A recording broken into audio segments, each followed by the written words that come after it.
I'll go ahead and record our meditation and our class this morning.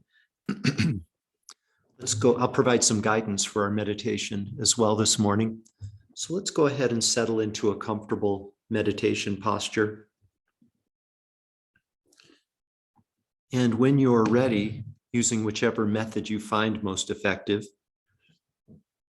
please allow both your physical body and your mind to start to settle and rest, to become quiet and still. And when you're ready in your own time, please go ahead and transition into meditation on the inner body.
one of the many benefits to be enjoyed from meditation on the inner body is the recognition that the body has consciousness. Another important insight is the recognition that the body and consciousness are not separate.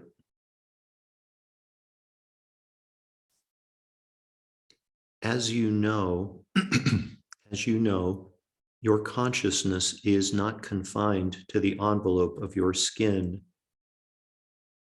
As a result, because your body and your consciousness are not separate, that necessarily means that your body is also not confined to the envelope of your skin. So now very gently, very, very gently, I'd like you to please observe sensations that occur beyond the envelope of your skin. No analysis is necessary. There's nothing to figure out.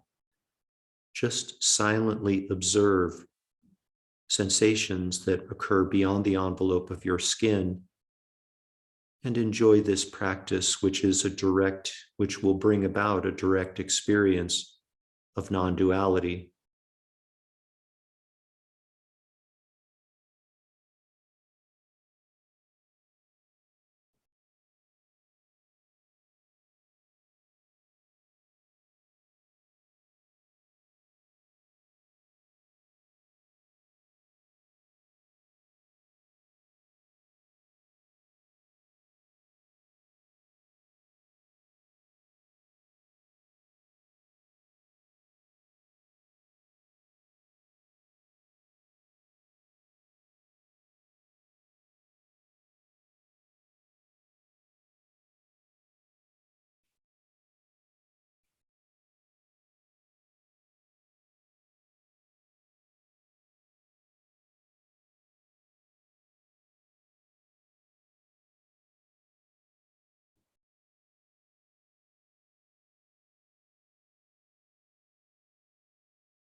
complete liberation from all conceptual extremes is the supreme monarch of views. Boundless vastness is the supreme monarch of meditations. Being directionless and utterly impartial is the supreme monarch of conduct. Self-liberation beyond expectation or hope is the supreme result or fruition. Those words from the Yogi Mahasiddha Tilopa, from his teachings, the Ganges Mahamudra. Now please gently allow your consciousness to become less absorbed as you begin to arise from meditation.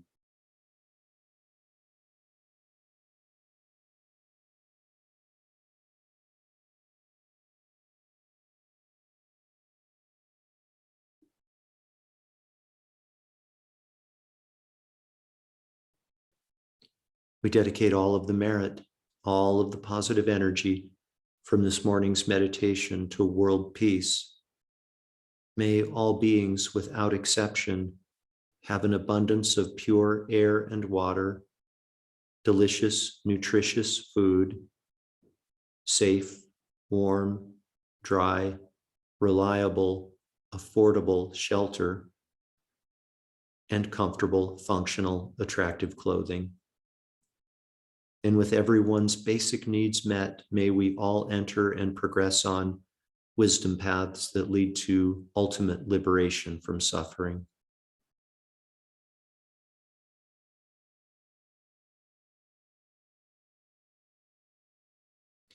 Completely fill up your belly and lungs with air, and when you're ready, you can open your eyes and bring your meditation to an end.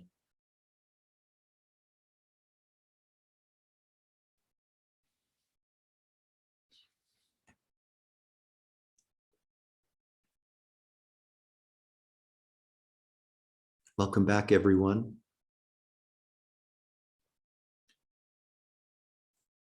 So, in Monday's class, we talked about what constitutes a meaningful action. Some very excellent offerings made were that our intention, the intention behind our actions, can function to make our actions meaningful. Not so much why we do, but why we do it. Sorry, not so much what we do, but why we do it. There's also the suggestion that the more selfless an action, the more meaningful it is. And I think that's absolutely spot on as well. Helps us move from a place through our actions and our intentions behind the actions from a place of selfishness to selflessness. And we use the term selfishness not in a pejorative way, but just in a very objective way. You know, selfish. Our actions are in the nature of self or self-focused, as opposed to selflessness. If it's selfless, then it's necessarily directed toward others and the welfare of others.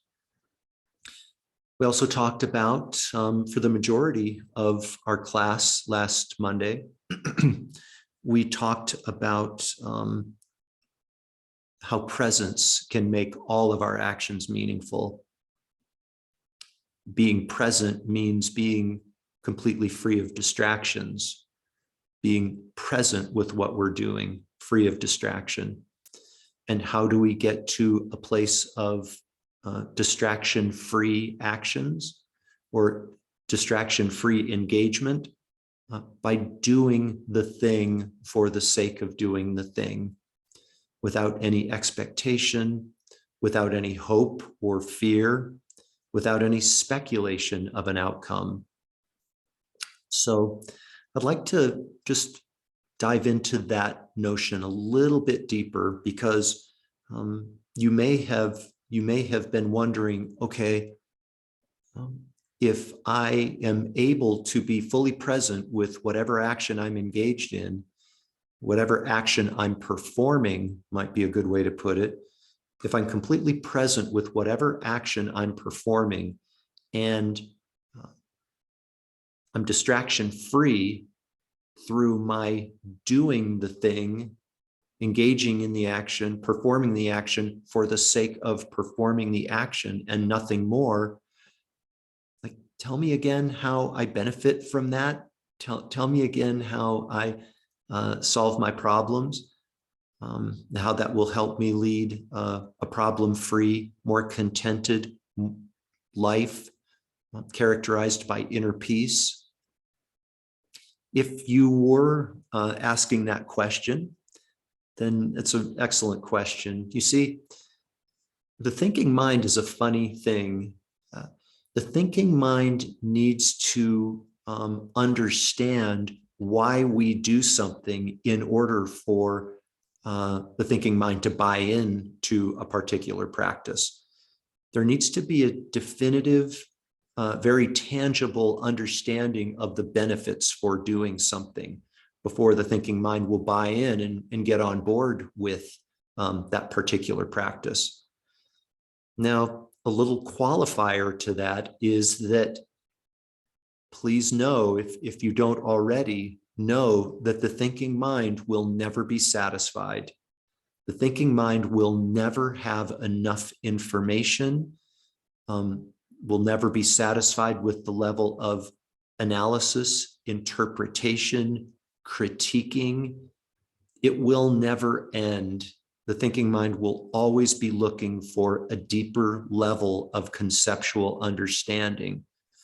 So I think it's incumbent upon us to try to sort of find a middle way in terms of trying to pacify, even if temporarily, pacifying the thinking mind with the recognition that it'll never be satisfied.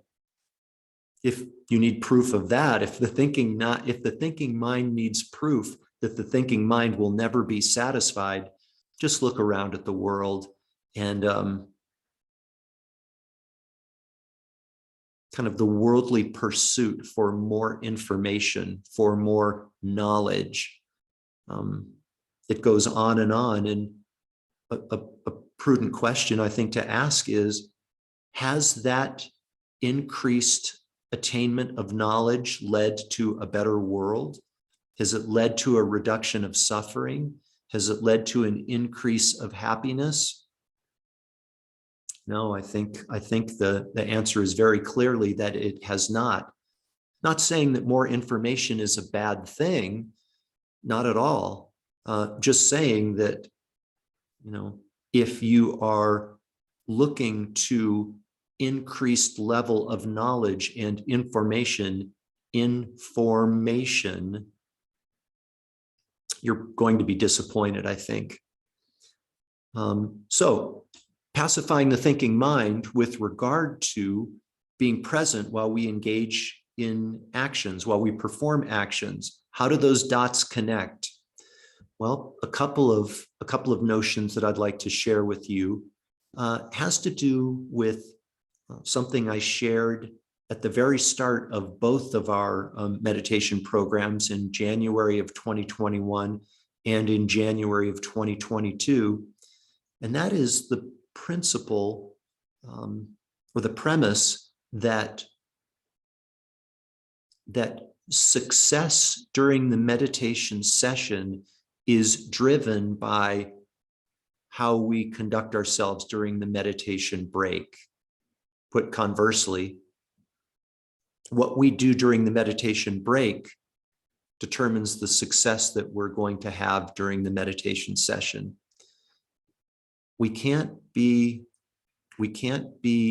multitasking and experiencing a great deal of mental busyness and mental agitation and distractedness throughout the 23 and a half hours of our life and expect to sit down for a half hour and be able to focus our mind in single-pointed meditative equipoise to achieve a place of stillness.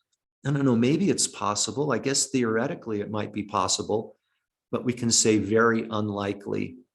If we're running around distracted, unfocused, projecting into the future, speculating about what might happen in the future, and lamenting what has happened in the past or clinging to what has happened in the past, and then try to sit down and meditate with single-pointed focus, it seems like a long shot for sure. So being present, distraction-free, performing the action for the sake of performing the action and nothing more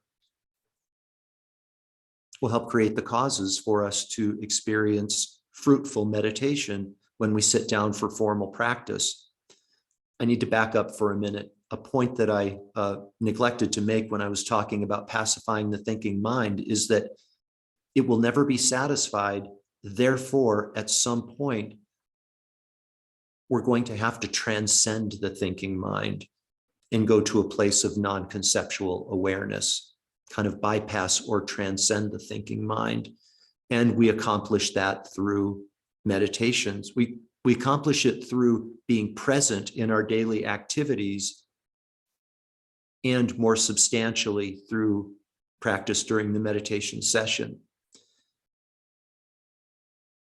And that leads me to the second way that being present links up to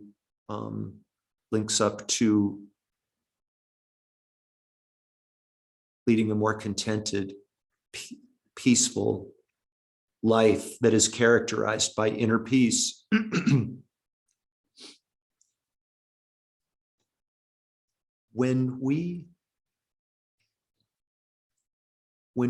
There needs to be a stilling of the thinking mind. There needs to be an achieving of a place of quiet stillness before we can go into meditation and achieve and experience subtler states of consciousness, deeper and deeper, more and more subtle states of consciousness, deeper and deeper states of non-conceptual awareness. And achieving that, being able to wade into those waters of non-conceptual awareness necessarily requires us to, or we will necessarily benefit from entering in from a place of stillness or awareness, presence. What I'm fumbling around to say is that achieving the distraction-free place of presence is a prerequisite for successful meditation practice. So not only does presence during our daily actions, not only does that lead us to provide us a place of contentment, a place of happiness in our daily lives, enjoyment while we are living our lives, performing actions, doing what we do, it will also serve as a basis for us to go into meditation and experience more fruitful practice when we go to try to experience states of non-conceptual awareness, which are accessible through meditation practice. An important distinction to make, just before we close, an important distinction to make is the difference between what are referred to as altered states and altered traits, altered states of mind and altered traits. Being present during our daily actions, as we're performing actions, living our daily lives, being present will bring about an altered state of contentment, of spaciousness, of peace. But for us to go deeper than that and experience that all the time, what we're talking about is changing our personality, really. Changing our personality, changing our personal reality through experiencing the mind, experiencing non-conceptual awareness. The only way to achieve that altered trait, as opposed to an altered state, is through meditation. And being present during our daily actions sets us up, if you will. It sets us up for the potential to have successful meditation practice where we can indeed change our personality, become more loving, more compassionate, more wisdom, more humility, more generosity, all the good qualities that come about through an experience of non-conceptual awareness, which we experience through meditation, which is set up in part through being present, distraction-free, performing the action for the sake of performing the action during our daily lives. Thank you for being here, everyone. And for all of you that listen to the recording, thank you for watching. Have a lovely day and a lovely weekend.